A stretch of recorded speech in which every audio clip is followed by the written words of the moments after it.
Good day mga ka-sounds, welcome back na naman sa ating panibagong video ngayon. So bali yung video natin, ito na yung soundbox ko, bali ililiha ko muna siya bago ko siya pinturahan. Bali gagamit ako dito ng oscillating power tools para sa liha.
So mga ka-sounds, ito na yung soundbox po natin. No? Bali yung sa harap, hindi ko na lang siya masyadong pininturahan. Pero sa sunod, pinturahan ko na lang ulit siya. So magsi-second coating ulit ako mamaya. So sinabit ko na lang siya para mas madali siyang pinturahan.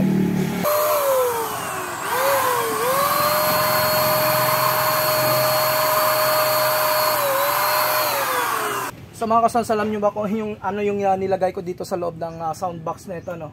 Bali nag-apply ako ng used oil na galing sa motorsiklo. Kasi yung may nagsabi sa akin kasi na yung mga plywood pag once po na nalalagyan po yan ng mga used oil is talaga pong tumitibay po yan. So used oil po yung nilagay ko. Dito rin sa isang box nalagyan ko na yan ng used oil. Pero sa bandang taas kailangan pang patamaan.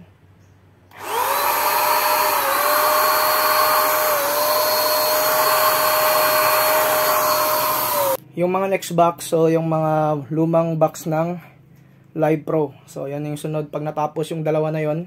So bali dalawang araw, dalawang box din po yung gagawin ko po dito. Para mas hindi tayo medyo ma-rush sa pagpintura ng mga box. Hopefully hanggang December 25 to New Year matapos na yung bago mag 25 at saka New Year matapos na yung pagpintura sa mga box na ito. So hanggang dito na lang muna. Sa mga bagong nag-subscribe, huwag niyong kalimutan na i-hit yung notification bell button para sa mga video updates natin na i-upload. Maraming salamat mga ka-sounds.